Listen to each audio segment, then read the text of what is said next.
امام تھے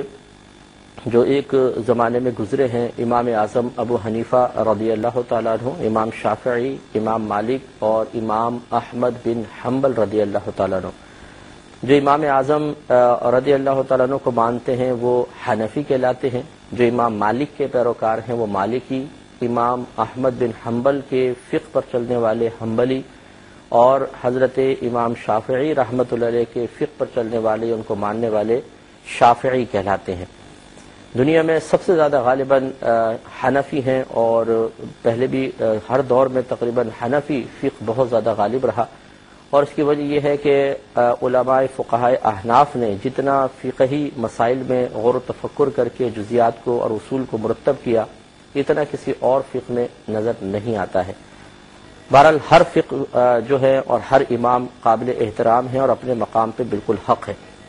اس کی ضرورت اس لیے پیش آئی کہ نبی کریم صلی اللہ علیہ وسلم کے دور مبارکہ میں صحابہ کرام کو جب کوئی مشکل پیش آتی تھی مسائل کے سلسلے میں، تو وہ نبی کریم صلی اللہ علیہ وسلم کی بارگاہ میں رجوع کرتے تھے، اور نبی کریم صلی اللہ علیہ وسلم از خود یا وحی الہی کا انتظار فرماتے اور براہ راست پھر اللہ تبارک و تعالیٰ کی طرف سے بیان کردہ بات کو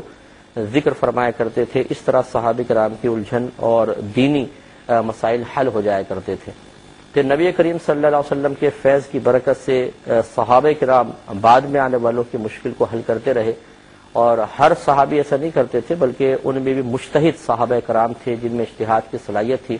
اور وہ باقاعدہ لوگوں کے مسائل کو حل انہوں نے کیا۔ اس کے بعد پھر یہ سلسلہ آگے چلا، حتیٰ کہ امام اعظم جو تابعی ہیں، بہت بڑے تابعین میں آپ کا شمار ہوتا ہے، آپ سے پھر خصوصاً یہ اس کا سلسلے کا آغاز ہوا کہ آپ نے قرآن و حدیث سے مسائل نکال کر، عوامی ضرورت کے مسائل نکال کر وہ عام فہم انداز سے آگے بیان فرمائے، اور نہ صرف مسائل بیان فرمائے بلکہ قرآن و حدیث سے مسائل اخذ کرنے کے اصول بھی وضع کیے۔ اس پر انشاءاللہ ہم سلسلہ کلام اپنا جاری رکھتے ہیں۔ پہلے عرض کرتا ہوں تو آپ کی خدمت میں عرض کر رہے تھے کہ صحابہ کرام علیہم رضوان کے دور میں ایسا نہیں ہوا کہ لوگ صرف قرآن سے ہی نتیجہ اخذ کرتے تھے اور حدیث سے ہی، بلکہ اس زمانے میں بھی عام صحابہ کرام اور تابعین کا یہ رواج رہا کہ وہ صحابہ کرام کے پاس آتے، مجتہد صحابہ کرام کے پاس آتے اور ان سے مسائل معلوم کیا کرتے تھے، اگرچہ اس کو باقاعدہ تقلید کا نام نہیں دیا جاتا تھا، اور جو مسائل معلوم کرتے تھے انہیں مقلد نہیں کہا جاتا تھا۔ پھر اس کے بعد جیسے جیسے زمانہ نبوی سے بعد پیدا ہوتا گیا، کثرت مشاغل ہوئے، لوگوں کے ذہن دوسری طرف زیادہ مائل ہونے لگے، لوگ دنیا کی طرف مائل ہوئے، علم سیکھنے کا رجحان آج کے اعتبار سے تو بہت زیادہ تھا، لیکن بہرحال وہ نہ رہا جیسا ہونا چاہیے تھا، تو اس کی وجہ سے اور پھر لوگوں کے فہم میں کمی آنا شروع ہوئی، تو لوگ براہ راست قرآن و حدیث سے نتیجہ اخذ کرنے سے عاری رہے، اور ان میں اتنی صلاحیت نہیں تھی کہ وہ قرآن و حدیث سے مسائل اپنی ضرورت کے خود نکال سکیں، تو وہ اس زمانے میں بھی علماء سے رجوع کرتے رہے، لیکن باقاعدہ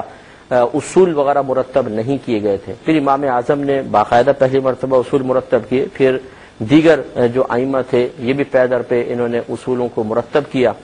اور خصوصاً فقہ حنفی میں امام اعظم ابو حنیفہ رضی اللہ تعالیٰ عنہ، آپ کے دو بڑے شاگرد امام ابو یوسف اور امام محمد رضی اللہ تعالیٰ عنہما نے فقہ حنفی کو مشتبہ کیا،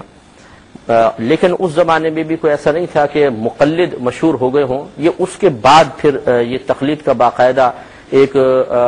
رجحان یا ایک باقاعدہ لفظ معروف ہوا، اور اس کی وجہ یہ تھی کہ اس زمانے کے فقہاء اسلام نے غور و تفکر کیا کہ اب جیسے جیسے اور زمانہ آگے بڑھا ہے،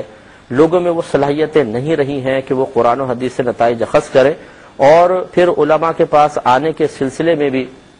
بہت زیادہ دشواریاں کہ سفر لمبے لمبے ہوتے تھے، ہر ایک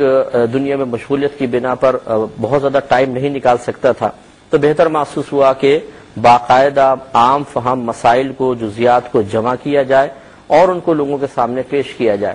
تو یہ امام اعظم اور ان کے شاگردوں نے بڑا کام کیا، دیگر ائمہ نے کام کیا، پھر بعد میں آنے والے علماء نے لوگوں کو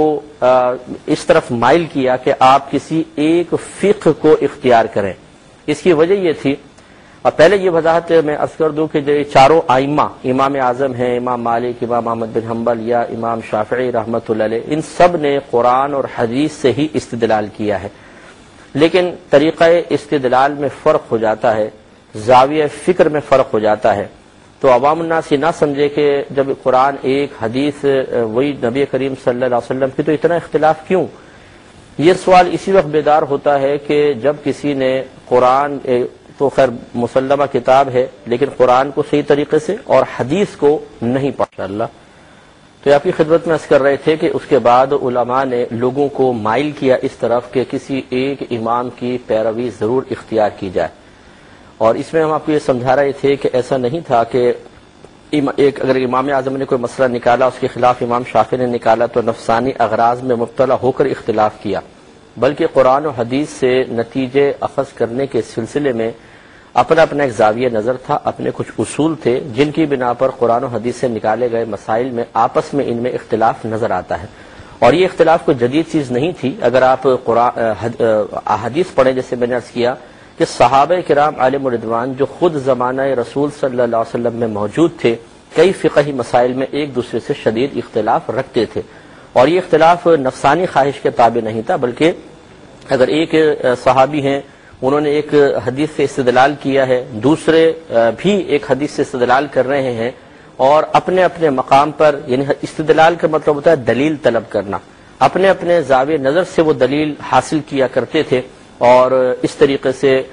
بعض اوقات ایسا ہوتا تھا کہ ان کے مابین ٹکراؤ پیدا ہوتا تھا، رائے میں ٹکراؤ پیدا ہو جاتا تھا۔ اسی ایک وجہ یہ بھی ہوتی تھی بسا اوقات کہ ایک صحابی تک ایک حدیث ابھی نہیں پہنچ پائی ہے، دوسرے صحابی نے سن لی ہے، تو وہ اپنے اس سنی ہوئی حدیث کے ذریعے استدلال کرتے تھے، نتیجہ نکالتے تھے، اور ان تک وہ چونکہ حدیث نہیں آئی تو یہ کسی اور طریقے سے نکالتے تھے۔ یہ الگ بات تھا کہ اگر کوئی اس بات پر مطلع ہو جاتا ہے کہ یہ حدیث مجھ تک نہیں پہنچی ہے، وہ اپنی رائے بدلتا تھا،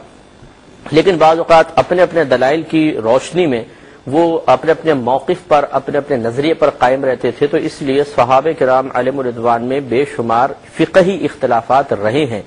عقیدے کے اعتبار سے کوئی فرق نہیں رہا لیکن مسائل میں رہا۔ اسی طرح امام اعظم وغیرہ کے ہیں، انہوں نے قرآن و حدیث سے استدلال کیے اور نتائج نکالے، اور اس وجہ سے اس میں تھوڑا سا اختلاف نظر آیا۔ انشاءاللہ زندگی رہی تو جمعرات کے روز ہم آپ کو بتائیں گے کہ وہ اختلاف کی نوعیت کیا تھی، اور تقلید شخصی کیوں لازم قرار دی، یعنی کسی ایک شخص کی تقلید، اور پھر تقلید کے لغوی اصطلاحی معنی بھی انشاءاللہ عرض کریں گے۔